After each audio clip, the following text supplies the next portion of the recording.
Hello નમસ્કાર વિદ્યાર્થી મિત્રો આજે આપણે વાત કરવાના છે ત્રિમાસિક કસોટી ફેબ્રુઆરી 2026 ધોરણ 7 વિષય હિન્દી। તો આ વિડીયોને અંત સુધી જોવાનું ભૂલતા નહીં। ચેનલ ઉપર પ્રથમ વખત આવેલા હો તો ચેનલને જરૂરથી સબસ્ક્રાઇબ કરી દેજો। મિત્રો પ્રશ્ન પહેલો છે કે સही विकल्प चुनकर उत्तर लिखिए। पहलो प्रश्न है कि भारत ने श्रीलंका को 3 विकेट से हराया, इस वाक्य में से विशेषण ढूंढिए। तो जवाब आवशे 3। बीजो प्रश्न है कि किसने एक मोमबत्ती बुझाकर दूसरी मोमबत्ती जलाई। तो जवाब आवशे हजरत अली ने। ત્યારબાદ तीजो प्रश्न है कि निम्नलिखित शब्द में से प्रशंसा शब्द का समानार्थी शब्द नहीं है। तो जवाब आवशे लगन। चौथुं है कि देश के नाम संदेश पत्र में किसने नागरिकों के ईमेल किया था। तो जवाब आवशे डॉक्टर कलाम ने। पांचमું છે કે मनुष्य चाहे तो किसके मुख को मोड़ सकता है। तो जवाब आवशे नदी। ત્યારબાદ આગળનો પ્રશ્ન છે કે ભાઈ सही वाक्यांश चुनकर वाक्य पूर्ण कीजिए कि गगन में चमके चंदा में। तो जवाब आवशे धरती पे चमकूगी। बीजू है कि मनुष्य के लिए सबसे बड़ी सीख तो किसी के धन माल की लालसा न करना। ये जवाब आवशे।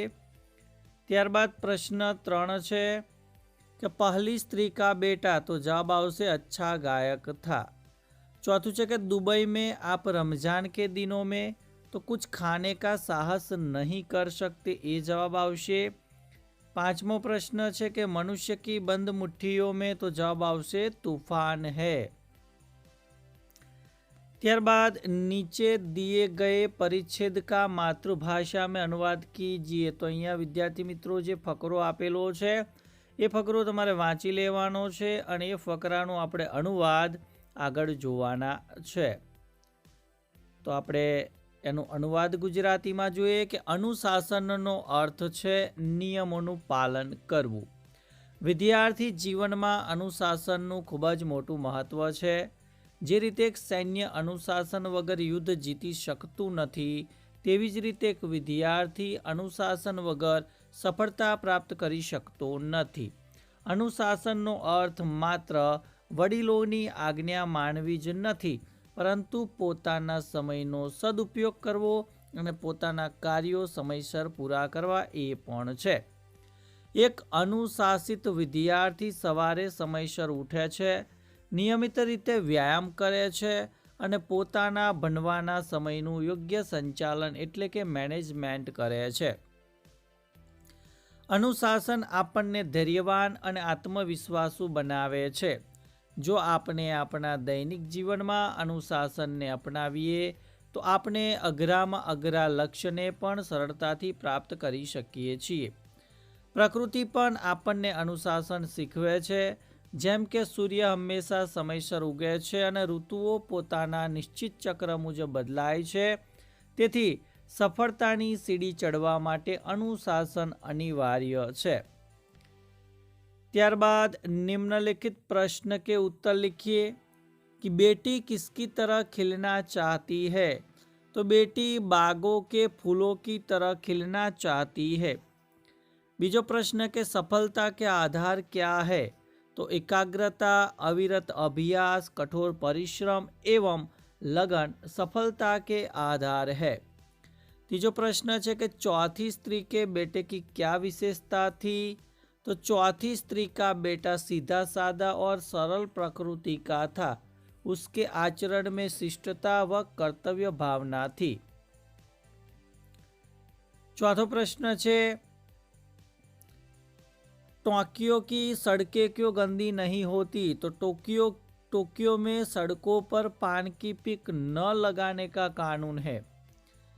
पांचमो प्रश्न के मनुष्य चाहे तो किसे थाम सकता है। तो मनुष्य चाहे तो काल को भी थाम सकता है।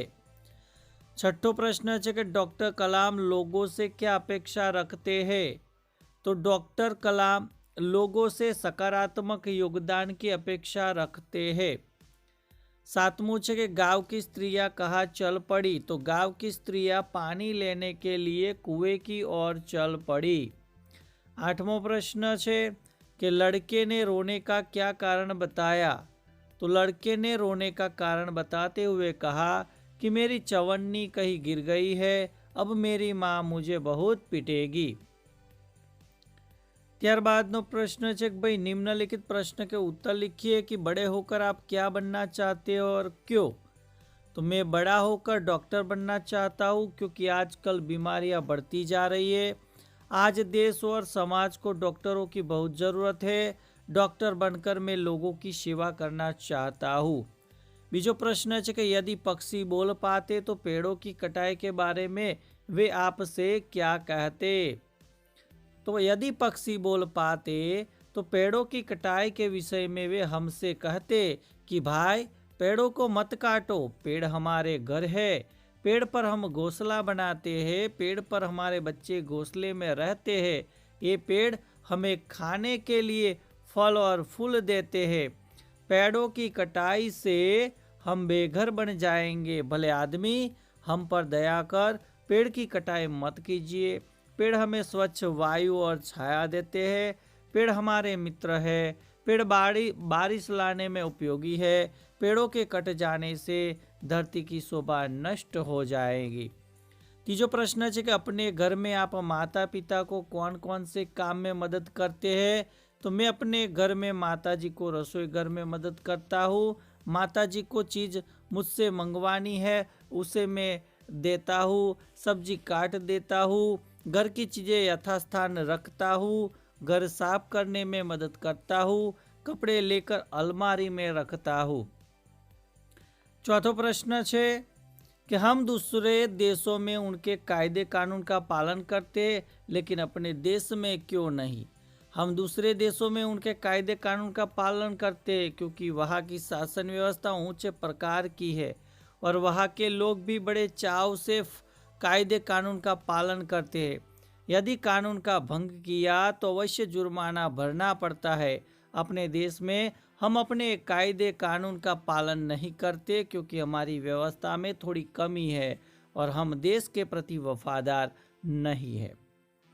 ત્યારબાદનો પ્રશ્ન છે कि विविध क्षेत्रों में मनुष्य ने क्या क्या प्रगति की है। तो मनुष्य ने आज नए नए यंत्र बनाए हैं। खेती के लिए ट्रैक्टर जैसे कई उपकरण बनाए हैं जिससे खेती सरल बन गई है। नए निर्माण के लिए जेसीबी जैसे साधन ने काम सरल कर दिया है। विमान और हेलीकॉप्टर से हवाई सफर की सुविधा बन गई है। नदियों में पानी को रोककर बांध बनाए हैं। इस तरह मनुष्य ने कृषि, आवागमन, चिकित्सा के क्षेत्रों में बहुत प्रगति की है। निम्नलिखित काव्य पंक्ति पूर्ण कीजिए कि फूल जैसी सुंदर मैं बागों में खिलूंगी, तितली बनूंगी मैं हवा को चूमूंगी, हवा को चूमूंगी नाचूंगी गाऊंगी, बेटी हूं मैं बेटी मैं तारा बनूंगी। ત્યારબાદનો પ્રશ્ન છે કે ભાઈ दिए गए शब्द के शब्दार्थ लिखिए। तो बाग तो बगीचा और उपवन, गगन का नभ और आकाश। निम्नलिखित शब्द के विलोम शब्द लिखिए। सफलता का विलोम विफलता, प्रामाणिकता का विलोम अप्रामाणिक।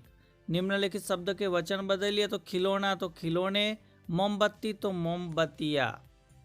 मुहावरे का अर्थ देकर वाक्य में प्रयोग कीजिए कि दंग रह जाना उसका अर्थ है आश्चर्यचकित हो जाना। वाक्य है कि सचिन का क्रिकेट के प्रति लगाव देखकर कोच, मैनेजर और सभी खिलाड़ी दंग रह गए। निम्नलिखित शब्द के लिंग पहचानिए। मिनट तो पुल्लिंग और दहेज तो पुल्लिंग। सॉरी, અહીંયા दहेज तो स्त्रीलिंग आवશે। निम्नलिखित शब्द समूह के लिए एक एक शब्द लिखिए कि देवों के गुरु तो बृहस्पति और जिसमें बहुत शक्ति हो तो शक्तिशाली। ત્યારબાદ दिए गए शब्द के आधार पर कहानी लिखिए। तो અહીંયા જેટલા જે શબ્દો આપેલા, જે મુદ્દા આપેલા છે એ મુદ્દા આધારિત આપણે વાર્તા લખવાની છે। એનું શીર્ષક રહેશે સુખ કા રાજ। તો વિદ્યાર્થી મિત્રો, આ હતું સરસ મજાનું ધોરણ 7 હિન્દી વિષય ત્રિમાસિક પરીક્ષા પ્રશ્ન બેંક આધારિત પ્રશ્નપત્રનું સંપૂર્ણ સોલ્યુશન। તો વિદ્યાર્થી મિત્રો, આ વિડીયો તમને ચોક્કસથી ગમ્યો જ હશે। તો વિડીયોને લાઇક કરી દેજો, શેર કરી દેજો અને ચેનલ ઉપર જો પ્રથમ વખત આવેલા હો તો ચેનલને સબસ્ક્રાઈબ કરી દેજો। થેન્ક યુ, આભાર।